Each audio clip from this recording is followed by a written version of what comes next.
Apa kabar pemirsa? Senang sekali saya Balkis Manisang selama 1 jam ke depan. Kita akan ada di Perempuan Bicara dan membahas hal yang sedang heboh ya saat ini, yaitu heboh game role play. Apa bahayanya? Ini juga pertanyaan di benak banyak orang, karena apa sih sebenarnya game role play? Mungkin ada yang belum tahu, tapi ternyata di kalangan anak-anak gitu atau anak muda ini sudah menjadi permainan yang mungkin dikonsumsi lama belakangan ini. Nah, tadi salah satu cuplikan yang Anda saksikan itu adalah seorang ayah yang kemudian merekam anaknya karena telah mungkin memainkan permainan yang membahayakan di mata orang tua. Tapi seperti pisau bermata dua jadinya nih kalau misalkan orang tuanya yang kemudian merekam dan kemudian memviralkan ini. Saya akan membahas ini dengan para pakarnya yang sudah ada di meja Perempuan Bicara. Terima kasih kepada keempat perempuan ya yang sudah ada di sini. Yang pertama saya mau perkenalkan ada Mbak Zulfia Oktanida Syarif, psikiater kita yang sudah hadir. Saya panggilnya Mbak Vivi aja. Apa kabar? Selamat malam Mbak Vivi.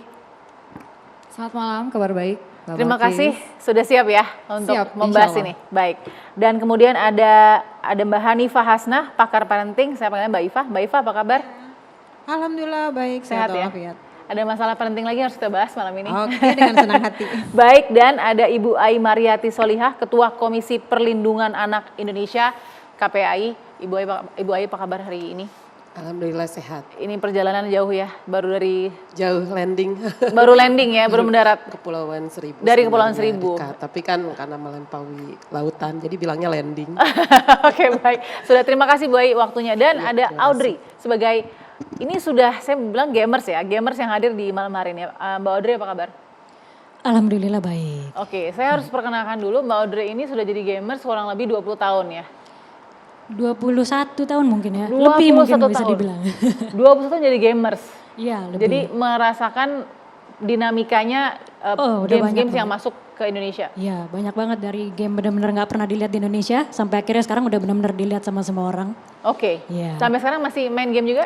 Masih. Oke, baik. Kita lihat dulu informasinya kenapa kita bahas soal game role play yang sedang heboh ini, apa bahayanya? Silakan Anda simak.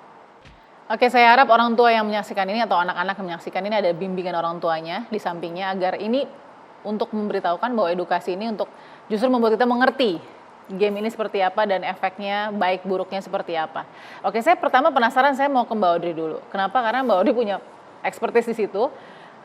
Selama 21 tahun menjadi gamers, melihat game role play yang kemarin heboh karena video seorang ayah kepada anaknya gimana nih? Kalau menurutku sebenarnya nggak bisa disalahin ke gamenya sepenuhnya sebenarnya. Oke. Kalau misalnya segala sesuatu yang kita kerjakan secara berlebihan itu kan pasti nggak baik ya. Ya. Nah mungkin kita harus tarik lagi ke belakang. Kenapa anak ini bermain game secara berlebihan? Dan kenapa dosisnya juga berlebihan? Karena berdasarkan pengalamanku sendiri, kenapa aku main game itu biasanya kebanyakan ya gamer-gamer yang aku kenal itu mereka merasa kesepian, mereka merasa butuh perhatian, mereka nggak bisa bersosialisasi di dunia nyata. Nah itu akhirnya mereka masuk ke dalam dunia game dan mereka bisa merasakan semua itu. Mereka bisa merasakan perhatian, sosialisasi dengan orang-orang, biarpun mereka nggak kenal mungkin ya sebenarnya. Oke, kalau game itu sendiri role play apa yang bisa didefinisikan secara simple dan sederhana oleh Mbak Audrey? Role play itu sebenarnya secara simpelnya berakting ya. Kita berpura-pura jadi orang lain. Kita masuk ke dalam dunia baru yang berbeda dengan dunia nyata kita. Dan kenapa mungkin ada anak-anak yang senang dengan dunia role play tersebut? Karena mereka merasa dunia nyatanya itu tidak seindah dunia role playnya. Gitu. Jadi basically kalau menurut aku gak bisa disalahkan gamenya juga sepenuhnya. Mungkin ada keterkaitan juga dengan orang tuanya. Pola asuhnya atau ya semacamnya seperti itulah. Yang bikin mereka merasa nyaman dengan dunia role playnya. Oke, wah ini 2 poin penting tadi yang diberikan oleh Mbak Audrey. Yang pertama, kita tidak bisa salahkan game karena again pasti ada terms atau syarat-syaratnya gitu ya. Terus anak-anak juga tadi sedih juga ya saya dengarnya karena ini bisa jadi anak-anak yang kesepian dan sendirian dan dia lari ke sana melihat oh ternyata dunia game atau dunia maya ini lebih indah daripada kehidupan saya sesungguhnya walaupun masih anak-anak. Oke, kekhawatiran dari Mbak Vivi sebagai psikiater, apa yang dilihat dari game ini? Iya, karena bermain peran sebetulnya itu merupakan hal yang bisa ada di berbagai konteks sebetulnya, Mbak Balkis. Artinya waktu kecil kita suka main rumah-rumahan, jadi bapak, jadi ibu. Atau role play itu sendiri, bermain peran itu sendiri bisa digunakan dalam konteks pendidikan, pelatihan, dalam konteks terapi juga ada teknik bermain peran. Tapi dalam game role play ini ada identitas yang dibuat yang sangat berbeda dari dirinya sendiri dan apabila itu dilakukan oleh anak-anak yang masih dalam proses pembentukan identitas, di sini bisa terjadi kebingungan. Khususnya pada remaja itu ada krisis antara identitas dan juga bagaimana dia bisa memerankan peran dirinya di dalam dunia ini. Oke. Jadi kalau dia punya identitas ini dirinya, kemudian identitas dia karakter di game role play tersebut, itu bisa membuat dia menjadi bingung. Oke. Ya. Jadi dalam hal ini Mbak Vivi agak menggarisbawahi responsibility dari role play-nya, si game role play-nya ini. Sebetulnya memang tiap game itu biasanya sudah ada peruntukan usia. Ya. Nah, mungkin untuk usia remaja atau dewasa, tapi di sini pengawasan orang tua ketika anak-anak di bawah usia, di bawah umur bermain game yang tidak sesuai dengan usianya.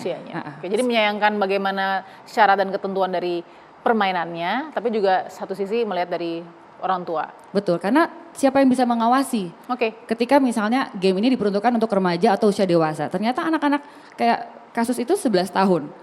Sedangkan dalam game role play ini mereka chat itu bisa menggunakan media sosial atau misalnya seperti kayak WhatsApp atau lewat Instagram, lewat Twitter, sehingga mungkin orang tua melihat, oh anaknya bukan main game kayak duduk di depan komputer main game seperti game-game yang lain, bisa jadi mereka hanya chat dengan handphone, orang tua pikir mereka chatting sama temannya, ternyata chatting sama karakter lain yang kita nggak tahu ini orang dewasa kah, apakah dia pedofile, apakah dia predator anak yang mengekspos dengan pornografi dan bahasa-bahasa vulgar. Nah, siapa di sini yang bisa responsible, yang mengawasi? Tentunya yang paling dekat adalah orang tua. Oke, kita yakin betul pasti kalau pedofil dimanapun akan masuk ya. Yes. Bahkan ke taman bermain saja sudah ada di situ. Oke, saya mau ke Bu Ai dulu, Bu Ai. Nah ini saya tahu kerjaan Bu Ai banyak nih Bu. Ini ditambah lagi dan mungkin cerita soal games yang berimpact kurang baik juga pasti banyak kan bagaimana pemakaiannya. Tapi untuk khusus viral kemarin game role play ini bagaimana dari KPAI menyoroti-nya? Ya, Indonesia mengacu klasifikasi permainan interaktif elektronik. Ya. Sesuai dengan peraturan Menteri Perkominfo ya 11/2016. Ya. Klasifikasi ini sangat spesifik, usia 3 tahun, 11 tahun, 13 tahun dan semua umur. Di situ dijelaskan. Tetapi nah ini yang menjadi situasi kekosongan yang kemudian juga ketika ini marak itu seolah-olah kebal, tidak ada dampak baik secara hukum misalnya, maupun juga data-data pengawasannya juga masih kurang. Karena di situ masih secara fisik tidak boleh misalnya rokok, minuman keras gitu ya menampilkannya atau kanibalisme, berdarah, horor yang menakutkan gitu. Kemudian juga yang di situ perjudian dan lain-lain. Kurang lebih ada pornografi di dalamnya. Kurang lebih ada 9 jenis. Tetapi kalau yang memunculkan misalnya akan memberikan dampak tumbuh kembang tidak optimal pada anak. Atau misalnya memberikan rasa gelisah atau dan lain-lain tadi disampaikan psikiater seperti itu. Ini belum karena dianggapnya ada kekosongan secara hukum di dalam peraturan Kominfo karena ini kan secara rigid ya, bukan aturan perundangan. Kalau di atasnya kalau undang perlindungan anak saya lain lagi akan bicara. Ini yang sesungguhnya menjadi satu sorotan di KPAI sehingga kami mengatakan kalau klasifikasi ini tidak ada pengawasan hanya di atas kertas. Karena siapapun anaknya bisa menggunakan nik sendiri, usia dipalsukan dan lain sebagainya, dia tetap menerobos sekat-sekat yang sebenarnya sudah ditetapkan. Nah ini yang pertama saya kira ini menjadi pengingat bagi kita semua karena memang situasi ini bukan hanya harus dilihat di hilir gitu ya, tetapi tadi ada situasi yang memang harus didukung secara regulasi. Yang kedua saya juga merasa prihatin kenapa ketika ada situasi anak yang sudah kecanduan atau ketergantungan justru punishment dari orang tua malah upload, jadi anak takut 2 kali ya dalam satu sisi dia sebagai konsumer mengkonsumsi dengan jam kemudian itu kan pulsa juga ya dan lain-lain. Tetapi juga di sisi lain ketika diberikan oleh orang tua gitu ya pendidikannya mungkin juga orang tua mencoba untuk memberi pengawasan atau pembinaan tapi dengan cara yang juga belum patut. Ini yang seharusnya kita sadari bahwa ternyata memang ada dampak signifikan ya ketika masa pandemi bagaimana anak-anak diperkenalkan dengan gadget tapi kemudian di hilir hari ini kita tidak mampu membuat manajerial supaya orang tua justru memiliki penguatan, pendampingan gitu ya. Bagaimana anak-anak ini perlahan-lahan ada transformasi nyata. Karena kemarin dia kan mau tidak mau memang harus seperti itu. Ada protap PJJ lah, kemudian penguasaan gadget. Tapi hari ini, nah ini tidak boleh longgar. Saya kira dua hal yang bersamaan ya. Baik itu regulasi yang juga harus memberikan dukungan pada situasi hari ini tentang game online ini. Dan yang kedua adalah pengasuhan, pendampingan, serta bagaimana membangun situasi pengawasan terhadap anak, ini juga sangat penting kita lakukan. Oke, kita akan jauh ke sana, tapi saya mau ke Mbak Iva dulu. Mbak Iva, anak-anak sudah masuk ke dalam rimba digital, ibaratnya kalau udah kena jaring laba-laba udah nempel kemana-mana nih. Nah, tapi saya paling mungkin tidak favorit untuk mencari siapa yang salah. Tapi dalam hal ini kan ada 3 pihak nih, anak-anak, pihak games publisher, dan orang tua. Gitu. Gimana Mbak Iva melihatnya? Oke, baik. Kalau saya sih menilai begini ya, sebetulnya game-game dan role play ini kan sudah ada sejak beberapa tahun yang lalu gitu ya. Dan orang tua baru ngeh terus kayak kebakaran jenggot gitu loh. Padahal mereka sudah memainkan ini lama banget. Dan ini menurut saya menjadi semakin parah ketika kemarin pada saat pandemi. Jadi kalau bisa dibilang ini adalah perilaku menyimpang pasca pandemi.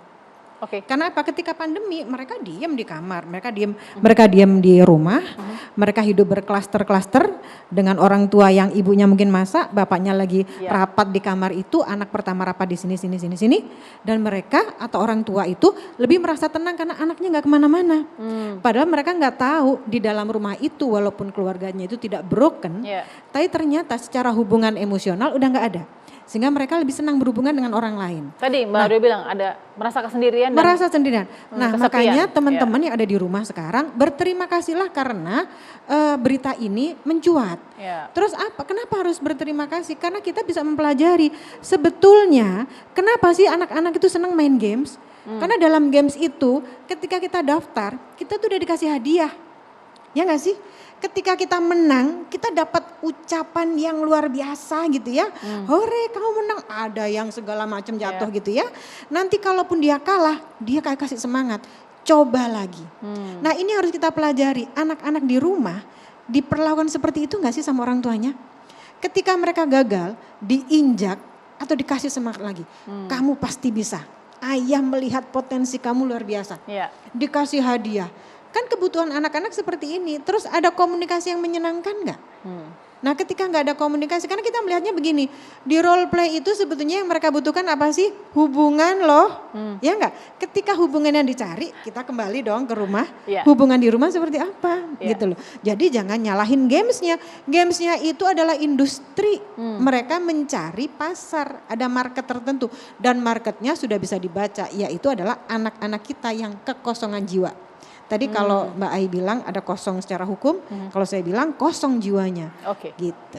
Wah ini penting sekali ya tadi. Jadi kita sebenarnya nggak boleh kalah dengan role play game sesungguhnya. Ada role play yang harus diisi di situ. Sesaat lagi saya mau korek juga nih banyak dari Mbak Audrey juga ya, karena penasaran juga kenapa orang bisa kecanduan atau adiksi dari anak ya, dari anak khususnya kan kemudian sampai ke dewasa. Sesaat lagi di Perempuan Bicara.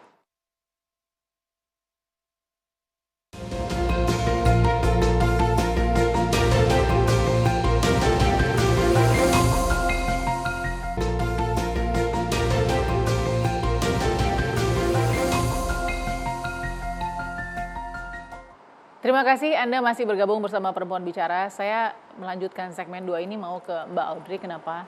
Karena cukup penasaran juga Mbak Audrey. Sebenarnya kan Mbak Audrey 21 tahun ya. 21 tahun menjadi gamers. Yang namanya adiksi itu masuknya kapan sih kalau memang kemungkinan atau berpotensi selalu ada pada setiap orang? Dari masa kecil sih.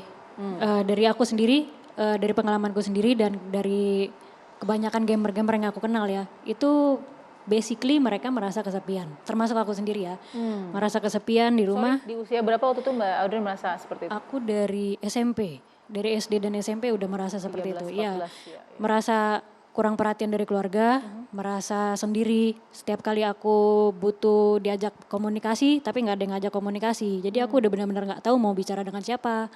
Akhirnya nggak tahu mau ngadu dengan siapa. Nah, sejak itulah aku ketemu dunia game dan aku merasa bisa melampiaskan semua itu. Kayak ketemu teman-teman, aku bisa bersosialisasi. Kalau aku mau lagi pengen curhat, aku bisa curhat sama teman-teman di dunia game. Ya, basically di situ. Adiksinya lebih ke interaksi atau ke permainannya sebenarnya? Kalau awalnya lebih ke interaksinya. Untuk awalnya ya. Kalau gamenya memang itu pasti menyenangkan ya kalau main game itu kan. Cuman kalau aku berdasarkan pengalaman pribadi itu dari interaksinya yang aku bikin nyaman main di dunia game. Sampai aku adiksi. Kadang-kadang dulu aku bisa main game sampai 12 jam sehari. Atau bahkan kadang-kadang gak tidur. Karena aku benar-benar butuh interaksi itu. Dari sisi aku sebagai gamer ya. Oh wow, oke. Gitu. Tapi ketika sekarang seperti sekarang nih aku udah punya suami, udah punya anak, udah ada orang yang bisa diajak ngobrol, udah ada merasakan orang yang bisa menyayangi aku sepenuhnya, ada suami, ada anak, itu kecenderungan adiksi aku terhadap game itu berkurang banget. Gitu. Itu dari jadi sekali masuk ke dalam lingkaran adiksi itu berapa tahun tuh terasanya Mbak Audrey? Wah lama kalau banget boleh sih. share ya, ini Iya, senyamannya boleh Mbak Audrey. banget. Aku dari SMP bahkan sampai aku menikah sih, itu adiksi banget aku sama game. 10 tahun lebih, 15 tahun? Lebih, iya. Wow, oke. Dan bahkan tadi aku udah sempat cerita aku sampai membutuhkan obat psikiater juga. Karena, jadi ada penanganan medis sampai ke medis ya? Yes, betul. Karena aku membutuhkan menutupi rasa kesepian itu. Rasa kesepian, kesendirian. Dan aku sudah sadar diri ya, aku terhadap game ini terlalu berlebihan juga adiksinya. Oke, jadi pada saat itu maaf Mbak Audrey memilih untuk interaksi di games dibanding di luar? Yes. Oke, karena lebih menarik? Iya, bukan lebih menarik sih. Aku merasa di dunia nyata kehidupanku nggak seindah di dunia game. Ketika di dunia game itu aku merasa dapat apresiasi ketika aku menang. Aku menang dan aku berhasil main dengan jago, akhirnya ada yang apresiasi aku. Ada yang mengakui aku jago mainnya. Itu aku bangga gitu. Aku ada yang memberi aku pengakuan, ada yang memberi aku apresiasi. Terus kalau misalnya aku lagi butuh cerita, butuh ngobrol atau sharing apapun itu dengan teman-teman di dunia game bisa. Dengan cuman lewat game aja aku bisa sharing dengan mereka. Dan itu yang bikin aku nyaman di dunia game. Oke, pada saat adiksi Mbak Audrey sendiri ya? Nggak ada orang tua atau mungkin sendiri? Sampai ke penanganan medis juga sendiri menjalani itu? Sendiri semua. Wah, oke. Saya appreciate ya juga share story-nya tadi ya Mbak Audrey. Nah, seperti anak yang kemudian mengalami adiksi di umur 11 tahun, tapi memang disayangkan kita lihat ya seperti apa pada saat itu mungkin sedikit saja, secuplik saja anak ini dimarahi oleh orang tuanya atau ayahnya. Nih, woi. Nih, bocah gede gini yang lu pada cakap tadi tuh. Nih. Nih, biarin Dika. Nih, bocah gede gini nih. Gak usah nangis. Nih, bocah gede gini. Oke, dari Mbak Iva dulu. Sebagai orang tua apa sih sebenarnya dilakukan ayah ini? Sebetulnya dia melakukan punishment ya, tapi punishmentnya kurang tepat karena gini, ketika dia menggunakan game sebagai pelarian, berarti ada sesuatu yang salah. Ya. Tapi ketika ketahuan, orang tuanya bukan malah merangkul, tapi memberi punishment yang membuat harga dirinya semakin jatuh. Oke. Kebayang dong, anak ini, orang tuanya kan berharap anaknya sembuh. Tapi ketika orang tuanya menawarkan kesembuhan, kira-kira anaknya mau nggak? Nggak mau dong karena takut. Dan dia sudah terpublish sekian ribu orang, sekian juta orang nonton. Jadi artinya dibutuhkan kewarasan dan pengendalian diri orang tua tersebut. Selain pengendalian diri anak-anak. Kalau anak-anak kan memang otaknya belum jadi ya. Tapi orang tua kan harusnya sudah jadi. Harusnya sudah jadi ya. Jadi harusnya kalau boleh ngomong harusnya. Ketika anak kita bermasalah, yang pertama kali kita tangkep itu adalah anak ini melakukan kesalahan dan aku tahu sejak dini. Jadi orang harus sabar. Sabar itu susah, sabar itu syaratnya cuma satu, syukur. Alhamdulillah akhirnya ketahuan gitu dong. Ya. Setelah itu tangkep dong perasaannya. Ya enggak, masalahmu apa sih? Aku kesepian, ya ampun sedih banget ya. Setelah kesepian harusnya orang tuanya ngaca dong. Kok bisa kesepian kan ibu ada di rumah, bapak ada di rumah. Tapi kan aku gak pernah diajak ngobrol, kamu kan kalau diajak ngobrol susah. Papa ngajak ngobrolnya sesuatu yang kurang menyenangkan. Berarti ini harus belajar lagi gitu loh. Ternyata orang tua itu harus rekreasi ke dunia anak. Ketika anak udah ketahuan main role play, kita nanya dong, role play itu apa sih nak? Kayaknya seru banget deh. Coba kalau orang tuanya datang begitu, dia mau dong ngomong, iya Pak aku tuh sebagai ini loh, aku lagi pacaran nih sama Jimin gitu misalnya. Jimin tuh anggota BTS gitu ya. Walaupun dengernya panas tuh ya. Oh iya, tapi kan gini, kita orang tua kita harus waras dong. Terus apa yang kamu lakukan? Aku disayang-sayang. Oh iya, gimana nyayangnya? Jantung copot dong. Tapi demi kita bisa mendekati anak, kita harus merelakan itu semua. Karena yang kosong adalah jiwanya. Tapi ketika kita memberikan punishment, tapi dengan memberikan punishment yang tidak mendidik, jadi kan nggak ada. Fokusnya apa sih? Ini tujuannya apa sih? Tujuannya hanya menjatuhkan harga diri anak itu. Nah misalnya nih, aku kan kesepian Papa. Oh jadi selama ini ketika kamu kesepian apa yang kamu lakukan? Ya aku ngobrol lah seperti yang Mbak Udri tadi sampaikan. Aku tuh dipuji-puji di sana, aku dibilang cantik. Tapi kalau di rumah ini kan aku dibilang pemalas lah, lelet lah, inilah itulah. Ya enggak, aku enggak berharga di rumah ini. Itu kan jadi catatan. Masalahnya enggak semua orang tua bisa merendahkan diri seperti itu. Sehingga ketika anak melakukan kesalahan, yang disalahkan adalah satu, anak itu sendiri, temannya, game, KPAI, pemerintah, dan lain-lain. Dia lupa look in, aku sudah melakukan apa ke anakku ini. Seakan-akan nih gamesnya gimana nih membuat ya? Kok bisa sih pemerintah itu membebaskan game seperti ini? Gimana sih KPAI kontrolnya gitu? Nah Bapak gimana kontrolnya gitu? Wah ini penting sekali, saya mau dengar itu dari sisi orang tua ya. Melakukan itu tuh seperti apa? Anaknya tadi Mbak Vivi, yang menerima punishment seperti itu, apa sih sebenarnya yang dia gone through atau proses pada saat itu? Ya sebetulnya anak itu tentunya dia sedang mencoba untuk berespons terhadap apa yang orang tuanya lakukan ya. Karena sebetulnya kalau dari secuplik klip yang tadi kita lihat, orang tuanya memiliki kemarahan yang dia nggak tahu harus dia proses seperti apa, dia lampiaskan kepada anak gitu. Yang semestinya mungkin kemarahan ini memang butuh dia olah sendiri sebagai orang dewasa dan kemudian seperti yang tadi disampaikan, apa yang perlu dicari tahu nih dari anak. Kenapa dia bermain game itu? Apa yang dia butuhkan sebetulnya dari game tersebut ya. Jadi si anak ini mungkin saja dia memang punya rasa kesepian, punya rasa kebutuhan untuk diapresiasi, disayang, diakui, divalidasi perasaannya. Tapi ketika dia tidak dapatkan itu di dunia nyata, yang mana sumber utamanya tentunya orang tua, dia akan mencari source yang lain, sumber yang lain. Dan kebetulan ketemu nih sama sumber itu. Saya penasaran, maaf Mbak Vivi. Bagaimana sih anak bisa merasa kesepian? Sesederhana atau semudah apa anak bisa merasa kesepian? Sebetulnya gini, di era sekarang ini banyak sekali orang tua yang kita sebut emotionally unavailable. Tidak hadir secara emosional. Jiwa raganya mungkin hadir di rumah, samping gitu ya. Nggak harus orang tuanya yang sibuk kerja nih. Even orang tua yang ada di rumah tapi tidak available secara emosional. Jadi tidak hadir secara emosional itu artinya tidak memberikan ruang kepada anak untuk dia bisa mengekspresikan perasaannya dan orang tua berespons, memvalidasi perasaannya. Orang tua memberikan perhatian, apresiasi dan itu anak bisa merasakan kesepian. Artinya dia merasakan ada hal yang dia tidak dapatkan, dia merasa kok aku ngelakuin ini nggak dipuji ya, kok aku ngelakuin ini salah terus ya, seperti terabaikan gitu. Jadi dia kadang mempertanyakan, aku nih layak nggak sih hidup di dunia ini? Jadi jangan heran kalau even dari anak-anak sudah ada pikiran-pikiran suicidal. Banyak kasus-kasus yang terjadi dan itu sangat kita sayangkan gitu.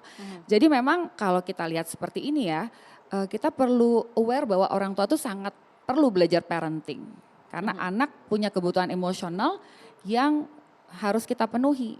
Yang seringkali orang tua itu belum beres dengan dirinya sehingga dia tidak bisa memberikan itu kepada anak. Berat sekali ya menjadi orang tua itu ya. Betul, betul. Karena harus ada kesiapan mental yang 24/7, 24 jam dalam seminggu. Tidak bisa sedikit saja. Karena tadi kan parameter kesepian ternyata sangat tidak perlu rumit-rumit, sedikit saja diabaikan sudah kemudian betul, dan anak bisa mencari kebutuhan untuk diapresiasi, untuk ditemani, disayang tadi itu dari sumber-sumber lain. Disitulah kerentanan untuk dia mendapatkan kenyamanan dari entah itu dari game, entah itu dari drugs, dari luar, yang mungkin awalnya memang kebutuhan. Kayak tadi mungkin Mbak Audrey cerita ya, kebutuhan untuk interaksi.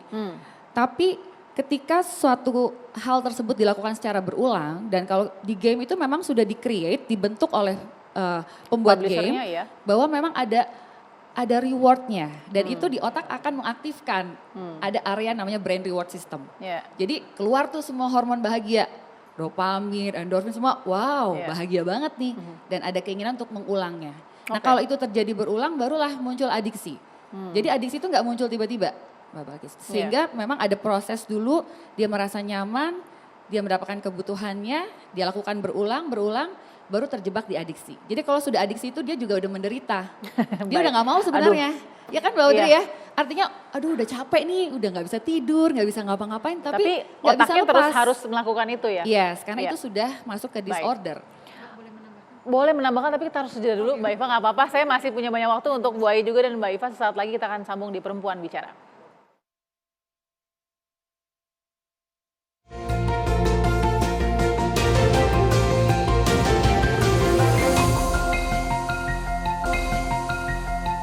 Aku lihatnya mungkin agak risih ya gitu. Cuman mungkin memang itu udah dia menyiapkan ya bertahun-tahun untuk nabung, maksudnya untuk menunaikan ibadah haji. Mungkin sebagian berpikir ya nggak apa-apa gitu. Cuman kan mungkin bisa di tempat lain ya nggak saat.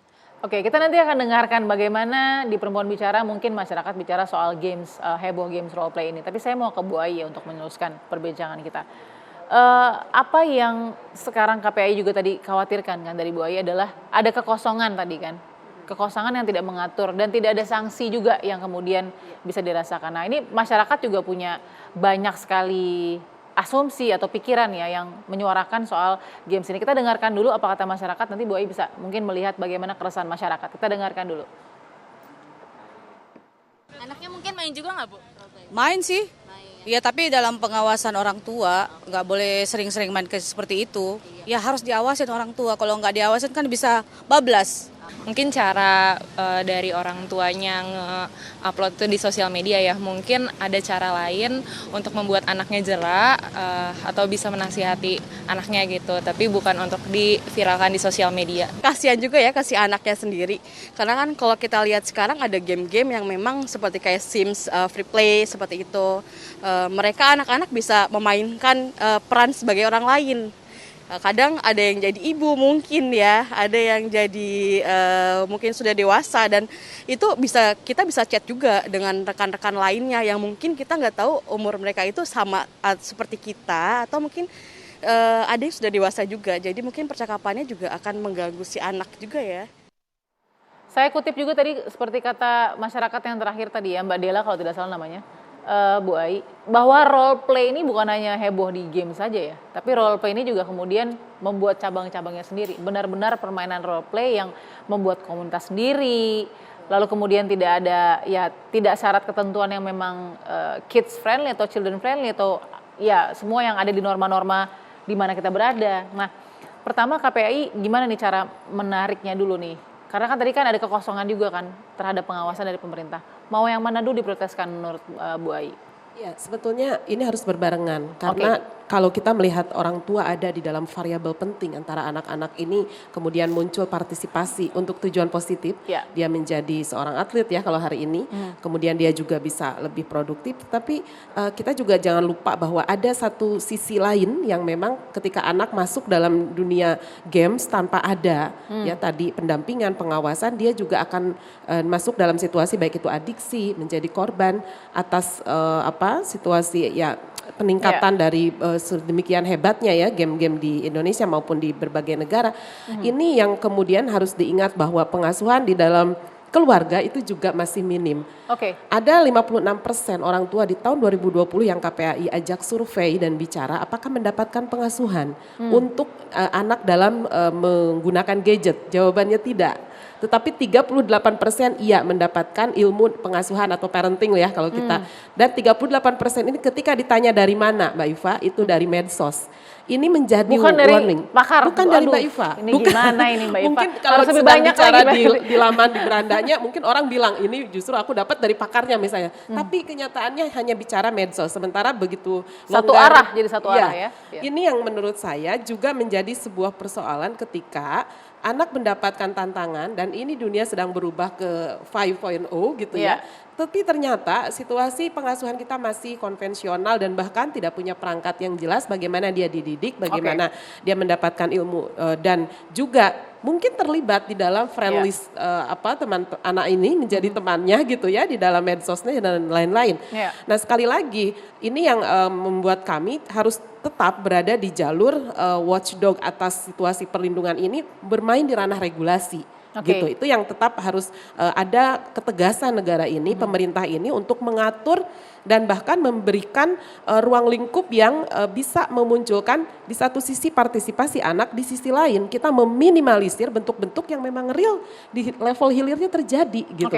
Atau dalam konteks perlindungan anak ya anak menjadi korban adiksi, anak menjadi korban misalnya permainan game online dan lain-lain. Ini yang saat ini kan sebetulnya dua hal ini yang kami terus menjadi satu tantangan dan juga bagaimana peran-peran orang tua meningkatkan sekali lagi. Karena kalau sama sekali tidak punya ruang lingkup peningkatan kecakapan ya dalam pengelolaan gadget dengan anak, saya kira kita juga tidak mampu mempertanggungjawabkan ini. Pemerintah misalnya sudah bergerak, para pakar ahli sudah bergerak, tapi di ranah keluarga juga masih kosong ini atau minim. Ini yang menjadi problem kita di hari depan. Gitu Mbak.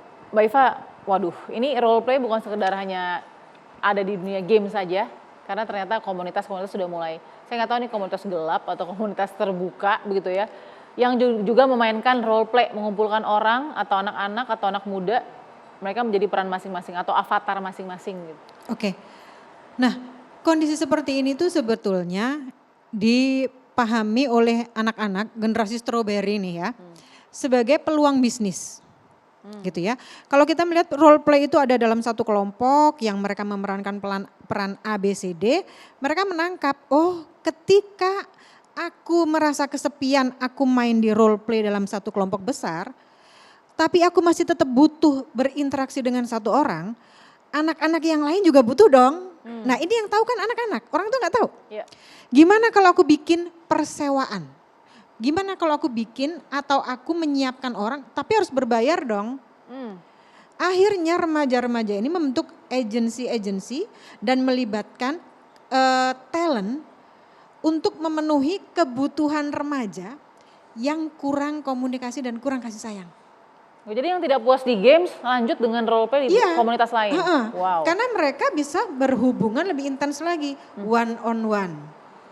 Dengan kebutuhan aku ini suka Jimin, berarti aku membayangkan nanti si agensi tadi menyiapkan talentnya, kamu bisa nggak memerankan tokoh ini?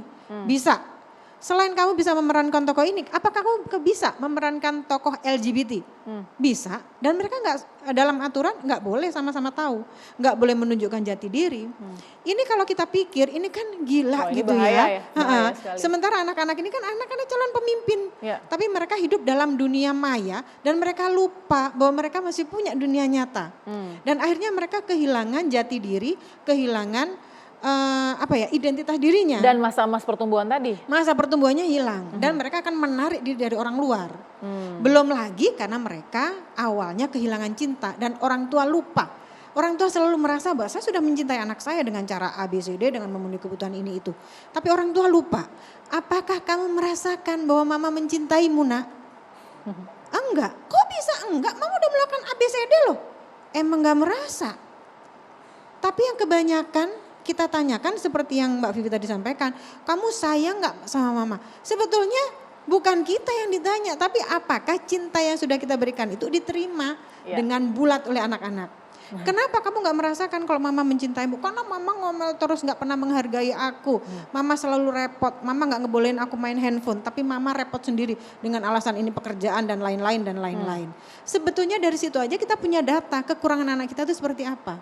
Karena kalau enggak ditangkaplah sama anak-anak pinter yang membuat ini menjadi sebuah industri. Akhirnya mereka merekrut anak-anak yang kesepian untuk menjadi talent. Nah ini Mbak, persewaan ini akhirnya jadi profesional karena segala sesuatu mereka mikir dong ini gratis, aku nggak bisa dong aku menyiapkan talent kok, talentku nggak mau dong kalau nggak dibayar aku bayar. Dan ini kan jadinya ada pilihan, kamu cuman pengen ngobrol, apa kamu pengen disayang-sayang dengan harga yang berbeda. Terus kamu pengen diajak nonton dengan menggunakan aplikasi tanpa bertemu, atau kamu bisa melakukan hubungan badan tapi tidak bersentuhan. Karena ternyata ini kebutuhan anak-anak zaman sekarang. Dan yang bisa memenuhi adalah remaja. Gitu loh. Terus begitu ini meledak, orang tua heboh. Hai, kemana aja? Yang dibilang Mbak Vivi sama Ibu Ai, orang tua ada tapi tiada. Saya itu rela loh berhenti dari pekerjaan karena untuk ngurus anaknya. Hai, anaknya merasa diurus nggak?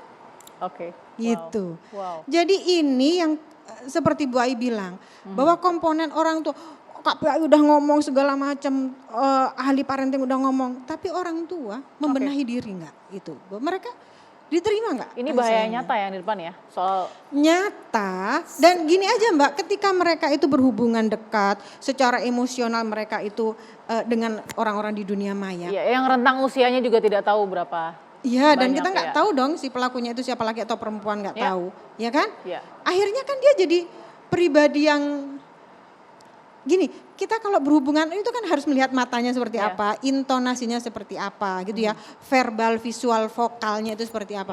Ini kan menjadi berbeda ketika anak ini hanya menggunakan chat. Ini saya jadi khawatir ya, mungkin saja ini bisa jadi cikal bakal juga gender dysphoria, yang mungkin saat ini juga sudah sangat viral di luar negeri.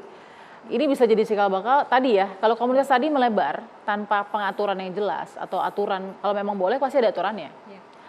Bisa jadi pemicu tadi pencetus gender dysphoria. Saya akan bahas di segmen berikutnya bersama para pakar saat lagi di Perempuan Bicara.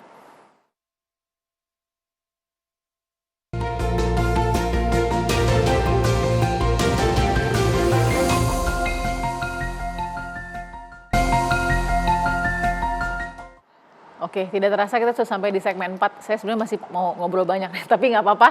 Kita make it count. Saya mau pertama ke Mbak Audrey dulu ya. Mbak Audrey, banyak kekhawatiran dari lahirnya role play ini. Tapi ujung dari role play adalah adiksi tadi kan, yang menjadi pangkal masalah. Nah, mungkin bisa kasih signs atau tanda-tanda kita sudah mulai adiksi supaya kita juga sadar, ada self control, orang tua juga tahu apa sih misalnya tanda-tanda adiksi itu? Tanda-tanda yang paling jelas terlihat sih kita ansos ya. Tapi ansosnya udah dalam batas yang nggak wajar. Pertama kita udah main dengan teman-teman udah nggak pernah di dunia nyata ya. Main dengan teman-teman di dunia nyata udah nggak pernah. Kita interaksi sama keluarga juga udah jarang banget. Apalagi ngobrol aja udah jarang, apalagi kayak dipeluk atau kayak kita dicium sama orang tua gitu ya. Itu udah bukan hampir nggak pernah sama sekali. Nah atau ngurung diri di kamar, biasanya ngurung diri di kamar dan jarang banget mandi. Jarang banget mandi? Iya. Dulu saya seperti itu. Dulu untung masih cantik sampai sekarang ya. Terus kemudian Mbak Audrey? Iya jarang mandi dan makan pun itu seringan lupa. Ujung-ujungnya makan mie. Itu yang paling gampang kan, paling cepat dan paling gampang. Iya. Tapi itu kenapa akhirnya milih mie instan? Karena supaya bisa nggak lama-lama keluar kamar sebenarnya. Wow. Keluar kamarnya sebentar, masak sebentar, balik lagi ke kamar, makan, main game lagi. Oke, ada yang mau tanya ke? Aku mau tambahin justru. Oh boleh kayak silakan. Karena kalau bicara adiksi itu sebetulnya bicara disorder, gangguan. Jadi ada kriterianya. Jadi kalau adiksi itu sebenarnya ada kriteria di mana penggunaan itu ada polanya. Pola berulang, terjadi selama minimal 1 tahun dengan frekuensi dan durasi yang semakin meningkat. Kalau dulu misalnya main game seminggu sekali, sekarang jadi tiap hari, lama-lama berapa jam. 12 jam tadi Mbak Audrey 12 jam ya, jadi ada peningkatan frekuensi, durasi, berusaha untuk melepaskan tapi tidak bisa. Kemudian mengabaikan kehidupan dan aktivitas sehari-hari demi game tersebut. Makanya tadi mandi, makan, tidur itu terabaikan. Itu adiksi secara self ya, General. secara individu. Kalau tadi adiksi yang pengakuan akhirnya mungkin tadi bisa jadi pemicu gender dysphoria, ada nggak kelihatan nggak secara kejiwaan?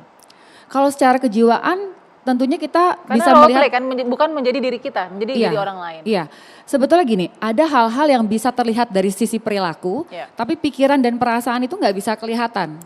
Jadi memang harus di-assess oleh profesional gitu ya. Biasanya oleh profesional kesehatan mental akan diwawancara, diperiksa lebih lanjut. Tapi kalau dari segi perilaku ada perubahan, perubahan dari perilaku sehari-hari. Mungkin dari cara berbicaranya, kemudian dari cara dia menyampaikan pendapatnya. Kemudian dari perilaku sehari-hari misalnya interaksi sama orang terdekatnya, perilaku pola tidur, makan dan sebagainya. Biasanya ada perubahan-perubahan di situ. Yang sangat kontras. Yang sangat kontras. Tapi kalau pikiran perasaan kita harus tanya. Karena kita nggak tahu ada nggak pikiran suicidal. Ada nggak perasaan-perasaan murung, sedih yang berkelanjutan. Mau jawab itu nggak Mbak Audrey? Silahkan. Perasaan-perasaan seperti tadi itu. Ada semua kayaknya. Tadi Ada suicidal. semua, iya. Pernah terpikir murung itu udah pasti ada. Merasa kesepian itu udah pasti ada. Dan pikiran untuk suicidal pun pernah. Karena udah saking semuanya tuh udah kayak nyatu. Merasa tidak layak hidup, udah merasa tidak pernah dihargai, tidak pernah diapresiasi. Kayak udah ngerasa gak ada gunanya lagi hidup. Gitu, pernah aku kayak seperti itu. Tapi itu semua bisa dilepas? Bisa, dengan kesadaran diri. Akhirnya aku inisiatif datang ke psikiater waktu itu. Ini kan penting ya, Iya. saya kira. Apakah fase itu disadari setelah dewasa atau masih pada kurun usia anak? Karena kan pasti ada dampak sekolah menjadi jarang. Misalnya ya, ini kan saya juga harus gali lebih jauh. Atau prestasi menurun gitu. Nah itu dialami atau? Dialami, akhirnya aku sadar ketika udah dewasa sih. Nah kalau emang dalam fase anak-anak ngalamin seperti itu, aku yakin bahaya banget. Karena kan belum tentu dia sadar. Belum tentu dia punya kesadaran diri untuk memperbaiki dirinya sendiri itu kan. Nah untungnya aku sadar di saat dewasa untuk memperbaiki diri, datang ke psikiater, ikut terapi-terapi. Aku ikut berbagai terapi mental itu udah banyak banget. Wow, ada self control ya. Saya mau tambahin ya. Jadi banyak sekarang anak-anak dan remaja kesadaran diri sudah ada Bu, tapi nggak disupport oleh orang tua. So they come to psychologist, psychiatrist on their own, datang sendiri. Kadang-kadang mereka pakai yang aplikasi aplikasi online untuk chatting sama dokter, sama psikolog.